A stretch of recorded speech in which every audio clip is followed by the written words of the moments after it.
ನಮಸ್ಕಾರ. ಸುದ್ದಿ ಮೃದಂಗ ನ್ಯೂಸ್ಗೆ ಸ್ವಾಗತ. ನಾನು ಎಚ್.ಎಸ್. ಸುಧೀಂದ್ರ ಕುಮಾರ್. ಮುಖ್ಯಾಂಶಗಳು: ಕೆಂಗೇರಿ ಯಲ್ಲಮ್ಮ ದೇವಿ ಕರಗ ಮಹೋತ್ಸವಕ್ಕೆ ಧ್ವಜಾರೋಹಣ. ಬ್ರಾಹ್ಮಣ ಮಹಾಸಭಾ ಚುನಾವಣೆ, ರಘುನಾಥ್ ಭಾನುಪ್ರಕಾಶ್ ಮನವಿ.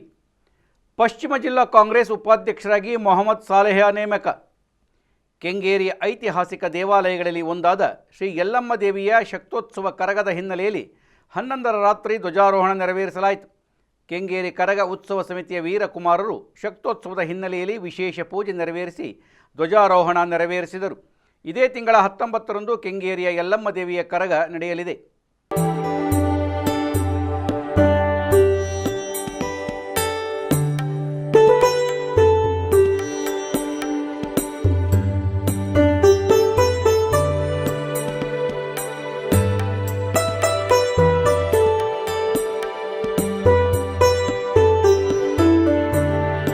ಅಖಿಲ ಕರ್ನಾಟಕ ಬ್ರಾಹ್ಮಣ ಮಹಾಸಭಾ ಅಧ್ಯಕ್ಷ ಸ್ಥಾನ ಹಾಗೂ ಜಿಲ್ಲಾ ಪ್ರತಿನಿಧಿ ಸ್ಥಾನಗಳ ಚುನಾವಣೆ 13ರ ನಾಳೆ ಭಾನುವಾರ ನಡೆಯಲಿದ್ದು, ಅಧ್ಯಕ್ಷ ಸ್ಥಾನಕ್ಕೆ ರಘುನಾಥ್ ಎಸ್ ಹಾಗೂ ಭಾನುಪ್ರಕಾಶ್ ಸ್ಪರ್ಧೆ ನಡೆದಿದೆ. ಇಬ್ಬರು ಒಂದೇ ದಿನ ಪತ್ರಿಕಾಗೋಷ್ಠಿ ನಡೆಸಿ ತಮ್ಮ ಮನವಿಯನ್ನು ಸಾರ್ವಜನಿಕರ ಮುಂದೆ ಇಟ್ಟಿದ್ದಾರೆ. ರಘುನಾಥ್ ಅವರು ತಾವು ಅಧ್ಯಕ್ಷರಾದರೆ 100 ಕೋಟಿಗಳ ಇಡಿಗಂಟು ಸ್ಥಾಪನೆಯೊಂದಿಗೆ ಬ್ರಾಹ್ಮಣ ಸಭಾವನ್ನು ಗಟ್ಟಿಗೊಳಿಸುವ ಭರವಸೆ ನೀಡಿದ್ದಾರೆ. ನೆಗೆಟಿವ್ ಪ್ರಚಾರ ಮಾಡುವವರಿಗೆ ಶುಭ ಹಾರೈಕೆಗಳು. ನಾನು ಯಾರ ವಿರುದ್ಧ ಮಾತನಾಡುವುದಿಲ್ಲ, ನಾನು ಕಾರ್ಯ ಮಾಡುತ್ತೇನೆ ಎನ್ನುವ ಭರವಸೆ ನೀಡುತ್ತೇನೆ ಎಂದು ರಘುನಾಥ್ ತಿಳಿಸಿದರು. ಹೇಳಿಕೆಗೆ ಪ್ರತಿಕ್ರಿಯೆ ಕೊಡಬೇಕಾದ ಅವಶ್ಯಕತೆ ಇಲ್ಲ. ನಾವೇನ್ ಮಾಡಬೇಕು ಅದನ್ನ ಮಾಡಬೇಕಷ್ಟೇ. ಅಲ್ಲಿ ಪಾಸಿಟಿವ್ ಆಗಿ ಯೋಚನೆ ಮಾಡಬೇಕು, ನೆಗೆಟಿವ್ ಬೇಡ ಅಂತ ನನ್ನ ವೈಯಕ್ತಿಕ ಅಭಿಪ್ರಾಯ. ಹಾಗಾಗಿ ನಮ್ಮಲ್ಲಿ 7.5 ಕೋಟಿ ರೂಪಾಯಿ ಡೆಪಾಸಿಟ್ ಇದ್ರೆ ಯಾವುದು ಕೂಡ ಅದೇನು ಇವತ್ತಿನ ಈ ಒಂದು ಪ್ರಸ್ತುತ ಪರಿಸ್ಥಿತಿಯಲ್ಲಿ 7.5 crores is nothing. ಹಾಗಾಗಿ ನಾವು ಎಜುಕೇಶನಲ್ ಇನ್ಸ್ಟಿಟ್ಯೂಷನ್ಸ್ ಇದನ್ನೆಲ್ಲ ಸ್ಥಾಪನೆ ಮಾಡ್ಬೇಕಂತ ಹೇಳಿದ್ರೆ ಒಂದು 100 crores ಕಾರ್ಪಸ್ ಫಂಡ್ ಬೇಕೇ ಬೇಕು ಅಂತ ಒಂದು ಇದು. ಯಾಕೆಂದ್ರೆ ನಾನು ನನ್ನ ಪ್ರಣಾಳಿಕೆಯಲ್ಲಿ ಹೇಳಿದ್ದೀನಿ, ಒಂದೇ 1 ಟರ್ಮ್ ನಾನು ಕೆಲಸ ಮಾಡೋದು, ಆಯ್ಕೆ ಆಗ್ತಂದ್ರೆ 1 ಟರ್ಮ್, ಸೆಕೆಂಡ್ ಟರ್ಮ್ ಇರೋದಿಲ್ಲ ಅಂತ ಕೂಡ ಹೇಳಿದ್ದೀನಿ. ಅದು ಬರೆದು ಹಾಕಿದೀವಿ. ಇದು ಯಾಕೆ ಅಂತ ಹೇಳಿದ್ರೆ ಮುಂದೆ ಬರೋರು ಇನ್ನೂ ಅತ್ಯುತ್ತಮ ಕೆಲಸ ಮಾಡೋರಿದ್ದಾರೆ, ಅವ್ರಿಗೆ ಅವಕಾಶ ಕೊಡಬೇಕು ಅಂತ. ಮೋಸ್ಟ್ ಇಂಪಾರ್ಟೆಂಟ್ ಅಂದ್ರೆ ಈ 100 crores ರೈಸ್ ಮಾಡೋದು ಹೇಗೆ ಅಂದ್ರೆ, ನಮ್ಮಲ್ಲಿ ಇವತ್ತು ಶ್ರೀಮಂತ ಬ್ರಾಹ್ಮಣರಿದ್ದಾರೆ. ಹಳೆ ಕಾಲದ ಇಲ್ಲ, ಇವಾಗ ಎಲ್ಲ ಶ್ರೀಮಂತ ಬ್ರಾಹ್ಮಣರಿದ್ದಾರೆ. ಅಂದ್ರೆ ಎಲ್ಲರೂ ಶ್ರೀಮಂತರಲ್ಲ, ಆದ್ರೆ ಶ್ರೀಮಂತ ಬ್ರಾಹ್ಮಣರಿದ್ದಾರೆ. ಇವ್ರನ್ನ ಹುಡುಕಿ ಒಂದು 10,000 ಜನನ ಹುಡುಕಿ ಪಟ್ಟಿ ಮಾಡಿ ಇಡೀ ರಾಜ್ಯದಲ್ಲಿ 1 ಲಕ್ಷ ರೂಪಾಯಿನ ನಾವು ಕಲೆಕ್ಟ್ ಮಾಡೋದೇ ಆದ್ರೆ 100 ಕೋಟಿ ಸಂಗ್ರಹ ಮಾಡಬಹುದು. ಇದನ್ನ ನಾವು ಚಿಕ್ಕಬಳ್ಳಾಪುರದಲ್ಲಿ ಮಾತಾಡಿದ್ವಿ, ರಾಯಚೂರಲ್ಲಿ ಮಾತಾಡಿದ್ವಿ, ಶಿವಮೊಗ್ಗದಲ್ಲಿ ಮಾತಾಡಿದ್ವಿ. ತುಂಬಾ ಒಳ್ಳೆ ಪ್ರತಿಕ್ರಿಯೆ ಬಂದಿದೆ. ಎಲ್ಲರೂ ಕೂಡ ಆನ್ ದ ಸ್ಪಾಟ್ ನಾವು 1 ಲಕ್ಷ ಕೊಡ್ತೀವಿ ಅಂತ ಹೇಳಿ ಅನೇಕ ಕಡೆ ಆಗ್ಲೇ ಘೋಷಣೆ ಮಾಡಿದ್ದಾರೆ. ಹಾಗಾಗಿ 100 crores ಕಾರ್ಪಸ್ ರೈಸ್ ಮಾಡ್ತೀವಿ ಅಂತ ಹೇಳಿ ಇಷ್ಟ. ಜಿಲ್ಲಾ ಪ್ರತಿನಿಧಿ ಸ್ಥಾನ ಚುನಾವಣೆ ಸಂಬಂಧಪಟ್ಟಾಗಿ ಸಂವಿಧಾನ ಬದಲಾಗಿದೆ, ಅದರಿಂದ ಗೊಂದಲ ಸಾಕಷ್ಟು ಆಗ್ತಾ ಇದೆ, ಬ್ರಾಹ್ಮಣರ ವಿಘಟನೆ ಆಗ್ತಿದೆ ಅನ್ನುವಂಥದ್ದು ಒಂದು ಮಾಹಿತಿ. ಇದಕ್ಕೇನೆ ನಾವು ಈ ಜಿಲ್ಲಾ ಪ್ರತಿನಿಧಿಗಳ ಚುನಾವಣೆ ಬೈಲಾ ಏನ್ ಅಮೆಂಡ್ಮೆಂಟ್ ತಂದಿದ್ದಾರೆ ಈ ಪ್ರಸ್ತುತ ಆಡಳಿತದಲ್ಲಿ, ನಾವು ಕಳೆದ ಬಾರಿ ಚುನಾವಣೆಯಲ್ಲೇ ಹೇಳಿದ್ವಿ. ಈ ಅಮೆಂಡ್ಮೆಂಟ್ ತರಲಿಕ್ಕೆ ಕಾರಣ ಏನಿರ್ಬೋದು ಅಂದ್ರೆ, ಕಳೆದ ಬಾರಿ ನಮ್ಮ ಬೈಲಾನಲ್ಲಿ ಇದು ಮ್ಯಾನಿಫೆಸ್ಟೋನಲ್ಲಿ ನಾವು ಹೇಳಿದ್ವಿ, ಮುಂದಕ್ಕೆ ನಾವು ಆಯ್ಕೆ ಆಗಿ ಬಂದ್ರೆ ನಾವು ಈ ಸಿಂಗಲ್ ಎಲೆಕ್ಷನ್ ಯಾವುದು ಬರೀ ಪ್ರೆಸಿಡೆಂಟ್ ಎಲೆಕ್ಷನ್ ಬಿಟ್ಟು ಸಾಧ್ಯವಾದ್ರೆ ಸಿಂಡಿಕೇಟ್ ಎಲೆಕ್ಷನ್ ಮಾಡೋಣ, ಎಲ್ಲ ಜಿಲ್ಲೆಯವರನ್ನೆಲ್ಲ ಸೇರಿಸ್ಕೊಂಡು ಎಲೆಕ್ಷನ್ ಮಾಡೋಣ ಅಂತ ಒಂದು ಕಲ್ಪನೆ ಕೊಟ್ಟಿದ್ವಿ. ಈ ಬ್ಯಾಂಕ್ಗಳಲ್ಲಿ, ಸೊಸೈಟಿಗಳಲ್ಲಿ ಇಲ್ಲೆಲ್ಲ ನಡೆಯುವಂಥದ್ದು ಏನಿದೆ, ಆಯಾ ಸ್ಥಾನಮಾನಗಳಿಗೆ ಚುನಾವಣೆ ನಡೆಯುತ್ತೆ, ಅದರ ಆಧಾರದ ಮೇಲೆ ನಡೆಸೋಣ ಅಂತ ಒಂದು ಕಲ್ಪನೆಯನ್ನ ನಾವು ಕಳೆದ ಬಾರಿ ಕೊಟ್ಟಿದ್ವಿ. ಆದ್ರೆ ಜಿಲ್ಲಾ ಪ್ರತಿನಿಧಿ ಚುನಾವಣೆ ಅಂತ ಈ ಬಾರಿ ತಂದಿದ್ದಾರೆ, ಅದು ಬೇರೆ ರೀತಿಯಲ್ಲಿ ತಂದಿದ್ದಾರೆ. ಇದು ಒಂದು ರೀತಿಯಲ್ಲಿ ಅನೇಕರಿಗೆ ಉತ್ಸಾಹ ಬಂದಿದೆ, ನಾವು ಚುನಾವಣೆಯಲ್ಲಿ ಕಂಟೆಸ್ಟ್ ಮಾಡಬೇಕು ಅನ್ನೋದು ಒಂದು ಕಡೆ. ಆದ್ರೆ ಇನ್ನು ಕೆಲವೊಂದು ಕಡೆ ಒಂದಷ್ಟು ಒಡಕು ಮೂಡಿದೆ. ಮತ್ತೆ ಬಹಳಷ್ಟು ಇದು ಒಂಥರ ಕಾರ್ಪೊರೇಷನ್ ಎಲೆಕ್ಷನ್ ಅಥವಾ MLC election, MP election, MLA election ತರ ಕೆಲವರೆಲ್ಲ ಭಾವಿಸ್ಬಿಟ್ಟಿದ್ದಾರೆ. ನನಗೆ ಅವಕಾಶ ಸಿಕ್ಕಿಲ್ಲ ಅಂತ ಹೇಳಿ ಅಲ್ಲಿ ಒಂದ್ ಸ್ವಲ್ಪ ಮುನಿಸು ಬರುವಂತದ್ದು ಮತ್ತು ಒಂದಷ್ಟು ವೈಮನಸ್ಸು ಮೂಡುವಂಥದ್ದು ಒಂದಷ್ಟು ಜಿಲ್ಲೆಗಳೆಲ್ಲ ನಡೆದಿದೆ.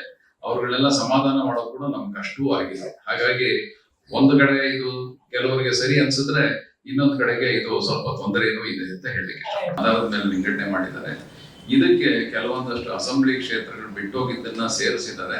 ಹಾಗಾಗಿ ಇಲ್ಲಿ 34,500 ಮತದಾರರಿದ್ದಾರೆ. ಬೆಂಗಳೂರಿನ ಮತದಾರರು ಕೂಡ ಒಂದು ನಿರ್ಣಾಯಕ ಮತದಾರರಾಗಿರುತ್ತಾರೆ.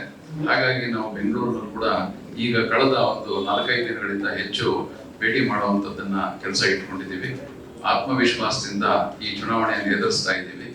ಗೆಲ್ತೀವಿ ಅನ್ನುವಂತ ಒಂದು ಮಾತನ್ನ ನಮ್ಮ ವಿಪ್ರ ಸಮುದಾಯಕ್ಕೆ ತಮ್ಮೆಲ್ಲರ ಮುಖಾಂತರ ತಿಳಿಸ್ಲಿಕ್ಕೆ ಇಷ್ಟಪಡ್ತೇವೆ. ನಡೆದುಕೊಂಡು ಮತ್ತು ವಿಪ್ರ ಸಮಾಜಕ್ಕೆ ನ್ಯಾಯವಾಗಿರ್ತಕ್ಕಂಥ ಒಂದು ಪ್ರಾಮಾಣಿಕವಾದ ಸಹಕಾರವನ್ನು ಕೊಡಲಿಕ್ಕೆ ಮತ್ತು ಉತ್ತಮ ಕೆಲಸವನ್ನು ಮಾಡಲಿಕ್ಕೆ ಅವರು ಸಮರ್ಥನೀಯ ಆಗಿದ್ದಾರೆ ಅಂತಕ್ಕಂಥ ಒಂದು ಅವರ ಮನೋಭಾವದಿಂದ ಇವತ್ತು ಅತ್ಯಂತ ಉತ್ತಮ ಪ್ರತಿಕ್ರಿಯೆ ಸಿಗ್ತಾ ಇದ್ದಾರೆ.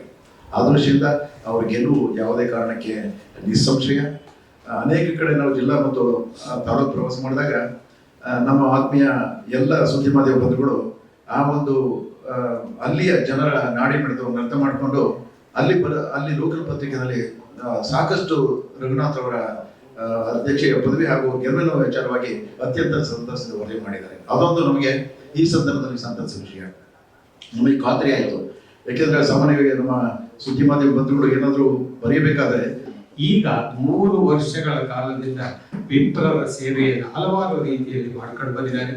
ಹಾಗಾಗಿ ನಾವು ಜೊತೆಗೆ ನಮ್ಮ ಪ್ರಮುಖವಾದಂತಹ ಉದ್ದೇಶಗಳೇನು, ಒಂದು ಬ್ರಾಹ್ಮಣ ಸಂಘಟನೆಯ ಉದ್ದೇಶ ಏನು ಅಂದ್ರೆ ಸಂಘಟನೆ ಮಾಡ್ತಕ್ಕಂಥದ್ದು ಹಲವಾರು ಗುಂಪುಗಳು, ಹಲವಾರು ಪಂಗಡಗಳಿರ್ತಕ್ಕಂಥ ಬ್ರಾಹ್ಮಣರನ್ನ ಒಟ್ಟಾಗಿ ತೆಗೆದುಕೊಂಡು ಹೋಗತಕ್ಕಂಥ ಒಂದು ಉದ್ದೇಶಕ್ಕೋಸ್ಕರ ಒಂದು ಸಂಘಟನೆಯನ್ನ ಮಾಡಿಕೊಂಡು ಆ ಮೂಲಕ ಎಲ್ಲ ಪಂಗಡ. ಬೆಂಗಳೂರು ನಗರದ ಪ್ರೆಸ್ ಕ್ಲಬ್ನಲ್ಲಿ ನಡೆದ ಪತ್ರಿಕಾಗೋಷ್ಠಿಯಲ್ಲಿ ಹಿರಿಯ ಮಾಜಿ ಉಪಾಧ್ಯಕ್ಷ ಲಕ್ಷ್ಮೀಕಾಂತ್ ರಘುನಾಥ್ ಅವರ ಆಯ್ಕೆ ತಾವು ಅವರಿಗೆ ಬೆಂಬಲಿಸಿರುವ ಕುರಿತು ವಿವರಿಸಿದರು. ಪತ್ರಿಕಾಗೋಷ್ಠಿಯಲ್ಲಿ ಮುಖಂಡರಾದ ಸುದರ್ಶನಂ, ಮೋಹನ್, ಸತ್ಯನಾರಾಯಣ ಸೇರಿದಂತೆ ಹಲವರು ಉಪಸ್ಥಿತರಿದ್ದರು. ಅದೇ ರೀತಿ ಭಾನುಪ್ರಕಾಶ್ ತಾವು ಸ್ಪರ್ಧೆ ಮಾಡಿದ್ದು ಅಶೋಕ್ ಹಾರ್ನಳ್ಳಿಯವರ ಸಹಕಾರದಿಂದ ಇಡೀ ರಾಜ್ಯದಾದ್ಯಂತ ಉತ್ತಮ ಪ್ರತಿಕ್ರಿಯೆ ಇದೆ, ತಮ್ಮನ್ನು ಆಯ್ಕೆ ಮಾಡಿ ಸೇವೆಗೆ ಅವಕಾಶ ಕಲ್ಪಿಸುವಂತೆ ಕೋರಿದರು. ಇಲ್ಲಿ ವ್ಯವಸ್ಥೆ ಮಾಡಿದ್ದೇವೆ. ನಾನು ಅಧ್ಯಕ್ಷ ಚುನಾವಣೆಗೆ ಸ್ಪರ್ಧೆ ತೀರ್ಮಾನ ಮಾಡಿದ್ದೇನೆ ಕೇವಲ 1 ತಿಂಗಳಿಂದ ಮಾತ್ರ. ತಕ್ಷಣವೇ ನಮ್ಮ ಹಿರಿಯರಾದಂಥ ಇಂದಿನ ಅಧ್ಯಕ್ಷರು ಅಶೋಕ್ ಹಾರ್ನಳ್ಳಿಯವರು ಮಾರ್ಗದರ್ಶನದಂತೆ ಕರ್ನಾಟಕ ರಾಜ್ಯ ಪ್ರವಾಸವನ್ನು ಈಗಾಗಲೇ 1 ತಿಂಗಳಲ್ಲಿ 2 ಸಲ ಮಾಡ್ಕೊಂಡು ಬಂದಿದ್ದೇನೆ. ಬೀದರ್ನಿಂದ ಚಾಮರಾಜನಗರವರೆಗೂ ಜಿಲ್ಲಾ ಕೇಂದ್ರಗಳನ್ನು ಮುಟ್ಟಿ ಅಲ್ಲಿನ ಸಭಾ ಅಧ್ಯಕ್ಷರುಗಳ ಜೊತೆ ಅಲ್ಲಿ ವಿಪ್ರ ಸಮುದಾಯಕ್ಕೆ ಮಾತುಗಳನ್ನಾಡಿ ಚುನಾವಣಾ ಪ್ರಚಾರವನ್ನು ಮಾಡ್ತಾ ಇವತ್ತಾಗಲೇ ಬೆಂಗಳೂರು ಮಹಾನಗರದಲ್ಲಿ ನಾವೆಲ್ಲವನ್ನು ಮಾಡ್ತಾ ಇದ್ದೇವೆ. ಆದ್ದರಿಂದ ತಾವುಗಳೆಲ್ಲ ನಾವು ನಮ್ಮ ಧ್ಯೇಯೋದ್ದೇಶಗಳು ಅನೇಕ ಇಟ್ಕೊಂಡಿದ್ದೇವೆ.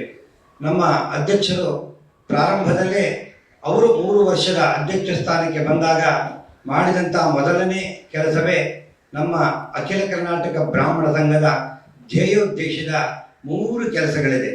ಸಂಘಟನೆ, ಸ್ವಾವಲಂಬನೆ, ಸಂಸ್ಕಾರ ಅನ್ನತಕ್ಕಂಥದ್ದಿದೆ. ಅದೇ ರೀತಿ ಸಂಘಟನೆಗೆ ಒತ್ತು ಕೊಡಬೇಕು. ಇಡೀ ನಮ್ಮ ಕರ್ನಾಟಕದಲ್ಲಿ ನಮಗೆ ತಿಳಿದಾಗ 45 ಲಕ್ಷಕ್ಕೂ ಹೆಚ್ಚು ಬ್ರಾಹ್ಮಣರಿದ್ದಾರೆ. ನಮ್ಮಲ್ಲಿ ಈಗಿರ್ತಕ್ಕಂಥದ್ದು ಕೇವಲ 68,000 ಮಾತ್ರ ನಮಗೆ ಮೆಂಬರ್ ಆಗಿದ್ದಾರೆ. ಇದು ಯಾಕೆಂದರೆ ಸಂಘಟನೆಗೋಸ್ಕರ ಮೊದಲನೇ ವರ್ಷ ನಾವು ಇಡೀ ಚುನಾವಣೆಯಲ್ಲಿ ನಮ್ಮ ಎಲ್ಲರೂ, ನಾನು ಮತ್ತು ನನ್ನ ಸಹೋದ್ಯೋಗಿಗಳು, ಜಿಲ್ಲಾ ಪ್ರತಿನಿಧಿಗಳು ಗೆದ್ದು ಬಂದರೆ ಮೊದಲನೇ ವರ್ಷ ಕನಿಷ್ಠ ಪಕ್ಷ ನಾವು ರಾಜ್ಯಾದ್ಯಂತ 5 ಲಕ್ಷಕ್ಕೂ ಹೆಚ್ಚು ನಾವು ಸದಸ್ಯರನ್ನು ಮಾಡುವಂಥ ಕಾರ್ಯಕ್ರಮವನ್ನು ಹಾಕೊಂಡಿದ್ದೇವೆ.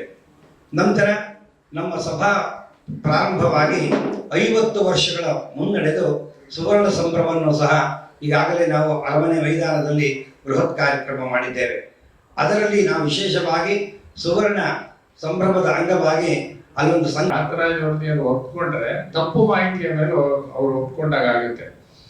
ನಾವು 14 ಲಕ್ಷ ಇದ್ರು 45 ಲಕ್ಷ ಇದ್ರು ಸರ್ಕಾರದಿಂದ ಏನೇ ಹೆಚ್ಚಿನ ಅನುಕೂಲತೆಗಳನ್ನ ನಾವು ಅಪೇಕ್ಷೆ ಪಡುವ ಸ್ಥಿತಿ ಇಲ್ಲ.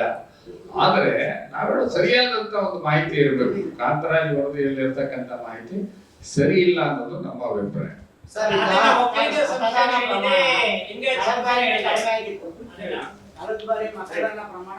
ಕಳೆದ ಬಾರಿ 40,000 ಸದಸ್ಯರಿದ್ದರು. 40,000 ಸದಸ್ಯರಿದ್ದು 4 ರಿಂದ 5 ಕಡೆ ಮಾತ್ರ ಚುನಾವಣೆ ನಡೀತಾ ಇತ್ತು. ನಾವು ಈ ಸಾರಿ ಜನಗಳು ಹೆಚ್ಚು ಚುನಾವಣೆಗೆ ಬರ್ಲಿ ಅನ್ನೋ ದೃಷ್ಟಿಯಲ್ಲಿ ಇಡೀ ಕರ್ನಾಟಕದಲ್ಲಿ ಸುಮಾರು 20 ರಿಂದ 21 ಕಡೆ ಚುನಾವಣೆ ಮಾಡ್ತಾ ಇದ್ವಿ. ಉದಾಹರಣೆಗೆ ಉತ್ತರ ಕನ್ನಡದವರು ಬಂದು ಶಿವಮೊಗ್ಗದಲ್ಲಿ ಮತ ಚಲಾಯಿಸಬೇಕಾಗಿತ್ತು. ಹಾಗಾಗಿ ಕೆಲವು ಕ್ಷೇತ್ರದಲ್ಲಿ ಮತ ಆದ್ರಿಂದ ಇವತ್ತು ಈ ಸಾರಿ ಹೆಚ್ಚು ಮತದಾನ ಆಗುವ ನಿರೀಕ್ಷೆ. ಈಗ ಮಾತಾಡ್ಬೇಕಾದ್ರೆ 68,000 70,000 ಅದೆಂಗೆ 44 ಉಪಜಾತಿಗಳನ್ನ ಅವರೇ ಕೊಟ್ಟಿದ್ದಾರೆ. ಹಾಗಾಗಿ ಸಂಪೂರ್ಣವಾಗಿ ಅವೈಜ್ಞಿಕವಾಗಿರ್ತಕ್ಕಂಥ ಈ ವರದಿಯನ್ನು ತಿರಸ್ಕರಿಸಬೇಕು, ಅಥವಾ ಈ 44 ಉಪಜಾತಿಗಳನ್ನು ಒಟ್ಟುಗೂಡಿ ಬ್ರಾಹ್ಮಣರನ್ನ ಒಟ್ಟುಗೂಡಿಸಬೇಕು ಅಂತಕ್ಕಂಥ ಮನವಿಯನ್ನು ಅವತ್ತಿನ ಮುಖ್ಯಮಂತ್ರಿಗಳಿಗೆ ಕಾಂತರಾಜ್ ವರದಿಯ ಜಯರಾಮ್ ಶೆಟ್ಟಿ ಹೆಗಡೆ ಅವರು ಸಹಿತ ಮನವಿಯನ್ನು ಕೊಟ್ಟಿದ್ವಿ. ಇವತ್ತು ಅಖಿಲ ಬ್ರಾಹ್ಮಣರ ಮಹಾಸಭಾದ ವತಿಯಿಂದ ಅದನ್ನ ತಿರಸ್ಕರಿಸಬೇಕು ಅಂತಕ್ಕಂಥ ಮನವಿಯನ್ನ ಆಗ್ರಹಪೂರ್ವಕವಾಗಿ ಆಗ್ರಹಿಸಿದ ಜೊತೆಯಲ್ಲೇ ನಾನು EWS ಸರ್ಟಿಫಿಕೇಟ್ ಬರಬೇಕು ಕರ್ನಾಟಕಕ್ಕೆ ಅಂತೇಳಿ ಅವತ್ತಿಂದಲೂ ಸಹಿತ ಪ್ರಯತ್ನ ಪಟ್ಟಿದ್ದೆ. 27/3/2023 ಬಸವರಾಜ ಬೊಮ್ಮಾಯಿ ಅವರು ತರ್ತೀವಿ ಅಂತ ಹೇಳಿದ್ರು. ಅದಾದ ನಂತರ ಈ ಸರ್ಕಾರ ತಂದಿಲ್ಲ. ಅದಕ್ಕೆ ಮಾನ್ಯ ಅಶೋಕ್ ಹಾರ್ನಳ್ಳಿ ಅವರು ಅಖಿಲ ಬ್ರಾಹ್ಮಣ ಮಹಾಸಭಾದ ಅಧ್ಯಕ್ಷರು ಅಡ್ವೊಕೇಟ್ ಜನರಲ್ ಅವರು ಏನ್ ಹೇಳಿದ್ರು ಅಂತ ಹೇಳಿದ್ರೆ, ಪತ್ರಿಕಾಗೋಷ್ಠಿಯಲ್ಲಿ ಹಾಲಿ ಅಧ್ಯಕ್ಷ ಅಶೋಕ್ ಹಾರ್ನಳ್ಳಿ, ಮುಖಂಡರಾದ ಅಶ್ವತ್ಥ ನಾರಾಯಣ, YN ಶರ್ಮಾ ಸೇರಿದಂತೆ ಹಲವರು ಉಪಸ್ಥಿತರಿದ್ದರು. ಕಾಂಗ್ರೆಸ್ ಪಕ್ಷದ ಪಶ್ಚಿಮ ಜಿಲ್ಲಾ ಉಪಾಧ್ಯಕ್ಷರಿಗೆ ಕೆಂಗೇರಿ ಉಪನಗರದ ಮಹಮ್ಮದ್ ಸಾಲೆಹ ನೇಮಕವಾಗಿದ್ದಾರೆ. ಪಶ್ಚಿಮ ಜಿಲ್ಲಾ ಅಧ್ಯಕ್ಷ ಹನುಮಂತರಾಯಪ್ಪ ನೇಮಕಾತಿ ಆದೇಶ ನೀಡಿದ್ದು, ರಾಜ್ಯಾಧ್ಯಕ್ಷ DK ಶಿವಕುಮಾರ್ ಆದೇಶದ ಮೇರೆಗೆ ಸ್ಥಳೀಯ ಶಾಸಕರ ಸಹಕಾರದಿಂದ ಆದೇಶ ನೀಡಲಾಗಿದೆ ಎಂದು ತಿಳಿಸಿದ್ದಾರೆ. ಮೊಹಮ್ಮದ್ ಸಾಲೆಹ ಸಕ್ರಿಯ ಕಾಂಗ್ರೆಸ್ ಪಕ್ಷದ ಕಾರ್ಯಕರ್ತರಾಗಿ ಸೇವೆ ಸಲ್ಲಿಸುತ್ತಿದ್ದು, ವಿಕಲಚೇತನರಾಗಿದ್ದರೂ ಕೂಡ ಅದನ್ನು ಲೆಕ್ಕಿಸದೆ ಜಾತ್ಯತೀತವಾಗಿ ಸಮಾಜದ ಕೆಲಸವನ್ನು ಮಾಡುತ್ತಿದ್ದಾರೆ. ಆರ್ಥಿಕವಾಗಿ ಹಿಂದುಳಿದ ಎಲ್ಲ ವರ್ಗದವರಿಗೂ ತಮ್ಮ ಸೇವೆಯನ್ನು ವಿಸ್ತರಿಸುತ್ತಿದ್ದು ಎಲ್ಲರೂ ಮೆಚ್ಚಿದ್ದಾರೆ. ಇದೀಗ ಜಿಲ್ಲಾ ಉಪಾಧ್ಯಕ್ಷರಾಗಿ ನೇಮಕವಾಗುವ ಮೂಲಕ ಮತ್ತಷ್ಟು ಸೇವೆ ಮಾಡುವ ಇಂಗಿತವನ್ನು ವ್ಯಕ್ತಪಡಿಸಿ ನೇಮಕಕ್ಕೆ ಸಹಕರಿಸಿದ DK ಶಿವಕುಮಾರ್, ಹನುಮಂತರಾಯಪ್ಪ, ಶಾಸಕ ST ಸೋಮಶೇಖರ್ ಅವರಿಗೆ ಕೃತಜ್ಞತೆ ಅರ್ಪಿಸಿದ್ದಾರೆ.